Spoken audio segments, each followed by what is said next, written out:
우리를 애워싸고 계신 하나님의 임재를 의식하면서 천천히 깊은 들숨을 쉬십시오.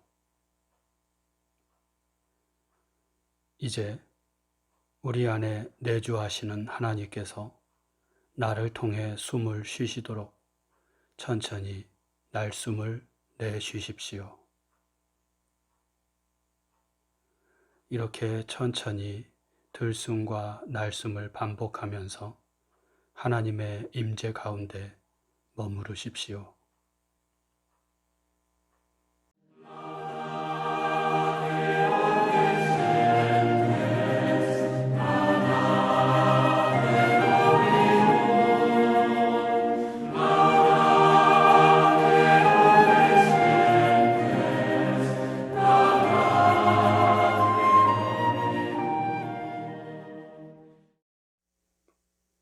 오늘 우리에게 주시는 하나님 말씀은 요한복음 20장 19절에서 31절 말씀입니다.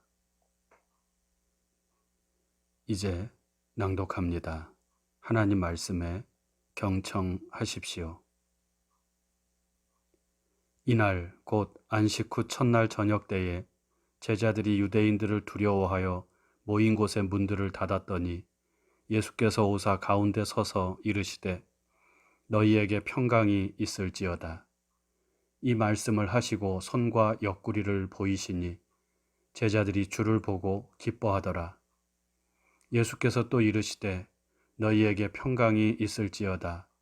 아버지께서 나를 보내신 것 같이 나도 너희를 보내노라. 이 말씀을 하시고 그들을 향하사 숨을 내쉬며 이르시되 성령을 받으라. 너희가 누구의 죄든지 사하면 사하여질 것이요 누구의 죄든지 그대로 두면 그대로 있으리라 하시니라.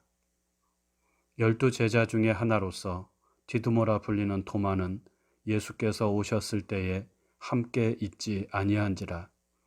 다른 제자들이 그에게 이르되 우리가 주를 보았노라 하니 도마가 이르되 내가 그의 손에 못자국을 보며 내 손가락을 그 못자국에 넣으며 내 손을 그 옆구리에 넣어보지 않고는 믿지 아니하겠노라 하니라. 여드레를 지나서 제자들이 다시 집 안에 있을 때에 도마도 함께 있고 문들이 닫혔는데 예수께서 오사 가운데 서서 이르시되 너희에게 평강이 있을지어다 하시고 도마에게 이르시되 네 손가락을 이리 내밀어 내 손을 보고 내 손을 내밀어 내 옆구리에 넣어보라. 그리하여 믿음 없는 자가 되지 말고 믿는 자가 되라. 도마가 대답하여 이르되 나의 주님이시오 나의 하나님이시니이다. 예수께서 이르시되 너는 나를 본고로 믿느냐? 보지 못하고 믿는 자들은 복되도다 하시니라. 예수께서 제자들 앞에서 이 책에 기록되지 아니한 다른 표적도 많이 행하셨으나 오직 이것을 기록함은 너희로 예수께서 하나님의 아들 그리스도이심을 믿게 하려 함이요 또 너희로 믿고 그 이름을 힘입어 생명을 얻게 하려 함이니라. 주신 말씀을 잠시 묵상합니다.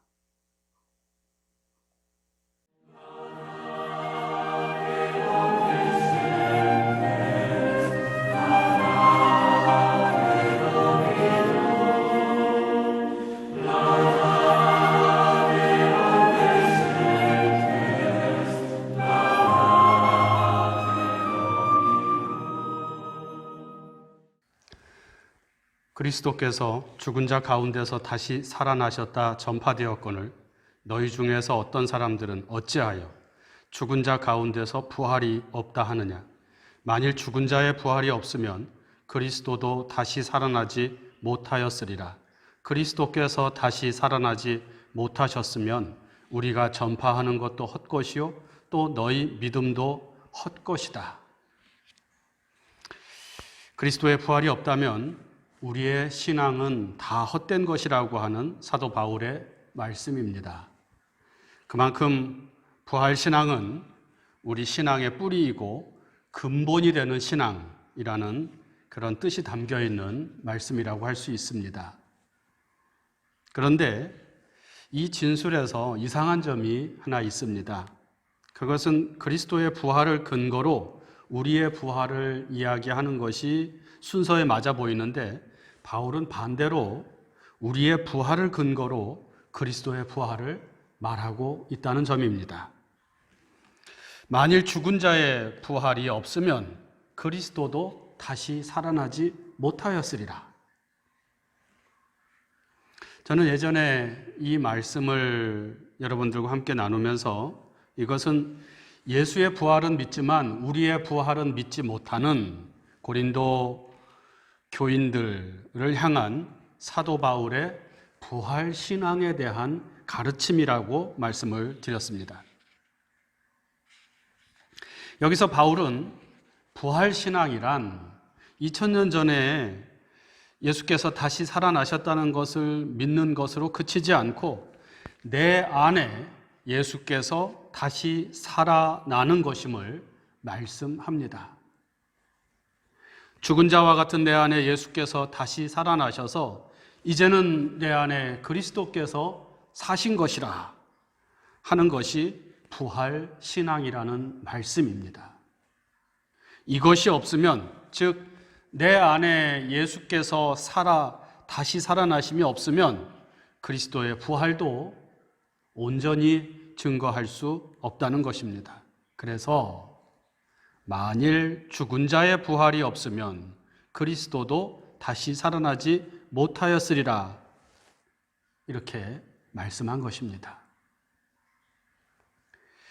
부활 현현, 부활하신 예수의 나타남에 관한 두 가지 사건을 소개하고 있는 오늘의 말씀은 우리에게 부활 신앙, 즉 예수의 부활을 믿는 것이 무엇인지를 말씀해 주고 있습니다. 첫 번째로 소개되고 있는 사건은 첫 부활절 새벽 무덤 앞에서 막달라 마리아에게 나타나신 예수께서 바로 그날 저녁, 그러니까 첫 부활절 저녁이 되겠죠. 그 저녁에 두려움에 떨고 있던 제자들에게 나타나신 것입니다. 당시 제자들은 예수께서 죽으셨다는 사실 때문에, 그리고 예수를 죽인 유대인들이 자신들도 추적하여 붙잡아 죽이지 않을까 하는 불안감 때문에 두려워하여서 예루살렘 모처에 모여 함께 문을 잠그고 있었습니다. 바로 그 자리에 예수께서 찾아오셨습니다. 분명히 문은 잠가두었는데 어떻게 들어올 수 있었는지 모르겠으나 아마도 부활하신 예수께서는 이미 신령한 몸으로 변화되셨기 때문에 그렇게 하실 수 있었다고 보여집니다. 이렇게 부활 현현 하신 예수께서는 제자들 가운데 서서 너희에게 평강이 있을지어다 라고 인사를 하십니다. 아주 평범한 유대식 인사입니다. 후에 예수께서는 자신이 3일 전에 십자가에 못 박혀 죽은 바로 그 예수임을 알려주기 위해서 못 박혔던 손과 창에 찔렸던 옆구리를 보여주십니다. 제자들은 그제서야 주님을 알아보고 기뻐했습니다. 두려움이 물러가고 대신 그 자리에 평화와 기쁨이 차고 넘치게 된 것입니다. 그런 제자들에게 부활하신 예수께서는 다시 한번 평화를 빌어주면서 앞으로 제자들이 해야 할 일, 즉 사명을, 제자들이 맡아야 할 사명을 말씀하십니다. 그 사명은 23절에 기록되어 있습니다. 너희가 누구의 죄든지 사하면 사하여질 것이요 누구의 죄든지 그대로 두면 그대로 있으리라. 죄를 사하기도 하고 그대로 두기도 하는 일, 이것이 예수께서 제자들에게 맡기신 사명입니다. 이 사명, 죄를 사하는 일은 원래 예수께서 이 땅에서 하시던 일이었습니다. 예수께서는 이 땅에 오셔서 죄로 인해 하나님께 나아가지 못하고 하나님의 구원을 얻지 못하는 인생들에게 죄를 사하여 주심으로 하나님과 화해하게 하셨고 구원의 기쁨을 누릴 수 있게 하여 주셨습니다. 이로 인해서 병든 자는 병에서 나음을 얻게 되었고 앉은뱅이가 일어서게 되었고 맹인이 다시 보는 역사가 일어나게 된 것입니다.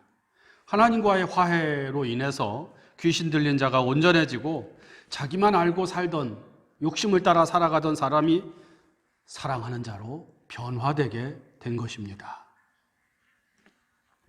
죄를 사하는 일, 이것은 예수께서 하신 일의 핵심입니다. 부활하신 예수께서는 이 일을 제자들에게 사명으로 부여하십니다. 그리고 오늘 예수를 믿는 우리 모두에게도 바로 이 사명을 주고 계십니다. 예수께서 하시던 일을 하고 예수께서 가시던 길을 걷고 예수께서 이루고자 했던 그 일들을 이어서 이루어 나가는 것, 이것이 우리의 사명이고 이것이 부활을 믿는 사람들이 살아가야 할 삶이고 이것이 부활의 증인의 삶입니다. 쉽지 않은 일이죠. 그렇지만 주님께서는 이 사명을 감당하도록 하기 위해 제자들에게 그리고 우리에게 선물을 주셨습니다. 그 선물은 성령입니다. 22절 말씀이죠. 이 말씀을 하시고 그들을 향하사 숨을 내쉬며 이르시되 성령을 받으라. 성령은 예수의 영입니다. 부활 예수를 알게 하고 예수를 살게 하는 영이고 말하자면 예수의 정신이라고도 할 수 있습니다. 이 예수의 영이 우리에게 부어질 때 우리는 예수께서 하시던 일을 계속해 나갈 수 있고 이로써 우리의 삶을 통해 예수를 나타내며 예수의 길을 걸어갈 수가 있는 것입니다. 성령을 신비한 능력을 행하게 하는 것으로만 생각하지 마십시오. 예언을 하거나 방언을 하거나 환상을 보는 것만이 성령의 역사가 아니라 성령의 역사의 본질은 예수를 살게 하는 힘입니다. 부활하신 예수께서는 오늘도 예수를 믿는 이들에게 성령을 부어주심으로 예수의 길을 걷게 하시고 예수를 살게 하십니다. 예수의 정신으로 살아가게 하십니다. 이것이 부활 현현 첫 번째 사건이 갖는 의미입니다. 부활 현현의 두 번째 사건은 도마의 이야기로 시작이 됩니다. 그날 저녁 예수께서 처음 제자들에게 자신을 나타내셨을 때에 도마라는 제자는 그 자리에 없었습니다. 나중에 동료 제자들로부터 우리가 주를 보았다라고 하는 말을 듣자 도마는 25절 후반절에서 내가 그의 손에 못자국을 보며 내 손가락을 그 못자국에 넣으며 내 손을 그 옆구리에 넣어보지 않고는 믿지 아니하겠노라 하니라. 자신이 직접 보지 못하고는 믿지 못하겠다고 한 것입니다. 그 후 8일이 지난 후 도마를 포함한 제자들이 역시 마찬가지로 문을 닫고 모여 있을 때 예수께서는 똑같이 제자들 가운데 나타나셨습니다.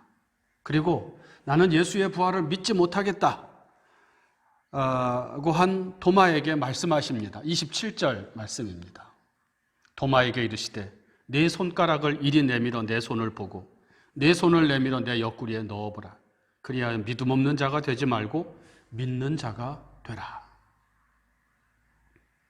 도마가 말씀하신 대로 자신의 손가락을 넣어봤는지는 모르겠습니다. 하지만 도마는 그 자리에서 요한복음에서 말하는 가장 완벽한, 완전한 믿음의 고백을 합니다. 28절. 나의 주님이시요, 나의 하나님이십니다. 이 고백, 당신은 나의 하나님이십니다. 이 고백은 사실상 요한복음의 마지막을 장식하는 고백입니다. 그래서 이것은 요한복음의 결론이라고도 할 수 있습니다. 요한복음 전체의 결론은 오늘 말씀 마지막에 나오는 30절, 31절에 기록되어 있고 또 그 다음에 21장, 요한복음 21장은 요한복음의 부록이라고, 나중에 첨가된 부록이라고 할 수 있는데, 그래서 예수에 대한 마지막 신앙 고백은 도마의 입에서 나온 이 고백. 당신은 나의 하나님이십니다. 이게 요한복음에 나오는 마지막 고백이에요.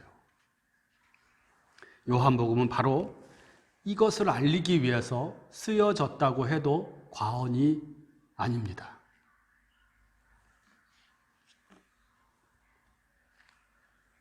여러분은 예수를 하나님으로 고백하십니까? 여러분은 가난한 자가 복이 있다 말씀하시면서 세리와 죄인의 친구로 지내신 그분이 바로 하나님이심을 믿습니까?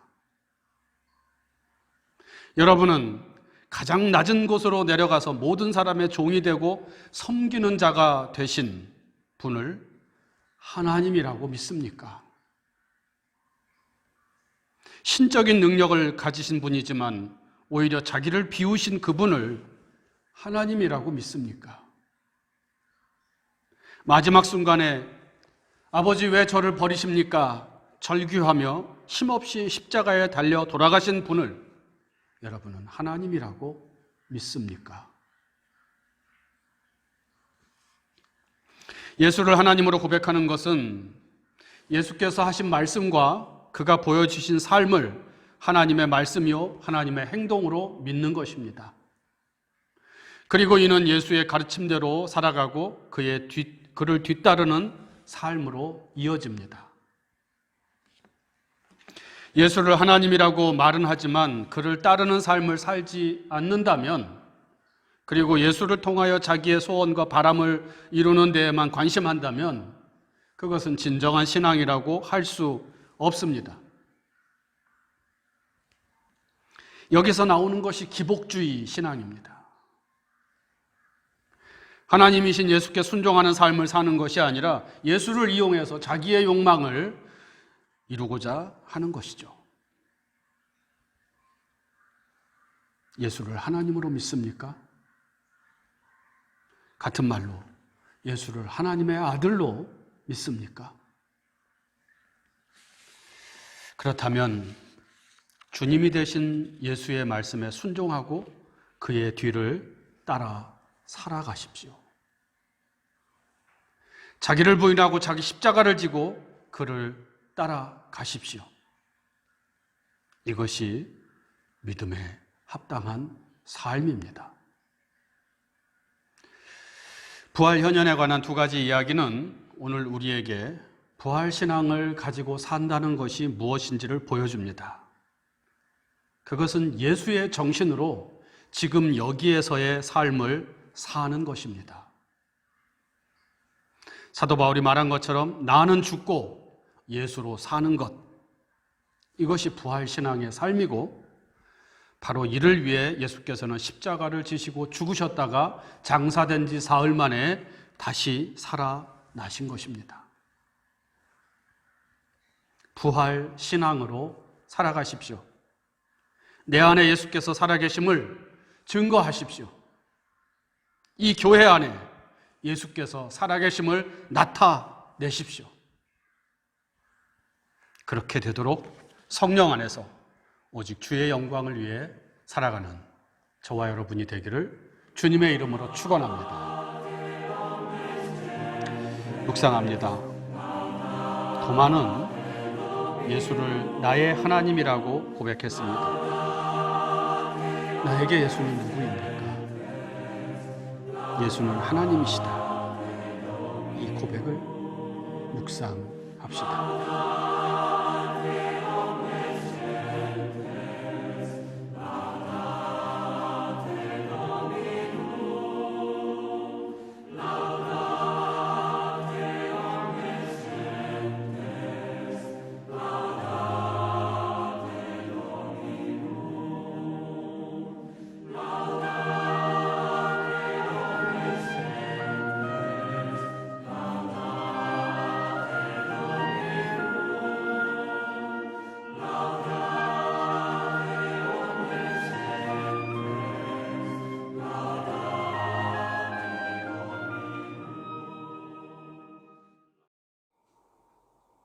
다 같이 주님께서 가르쳐 주신 기도를 드립니다.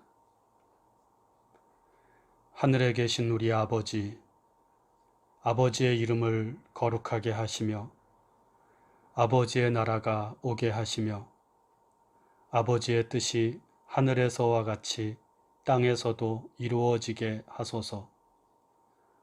오늘 우리에게 일용할 양식을 주시고 우리가 우리에게 잘못한 사람을 용서하여 준 것 같이 우리 죄를 용서하여 주시고 우리를 시험에 빠지지 않게 하시고 악에서 구하소서. 나라와 권능과 영광이 영원히 아버지의 것입니다. 아멘.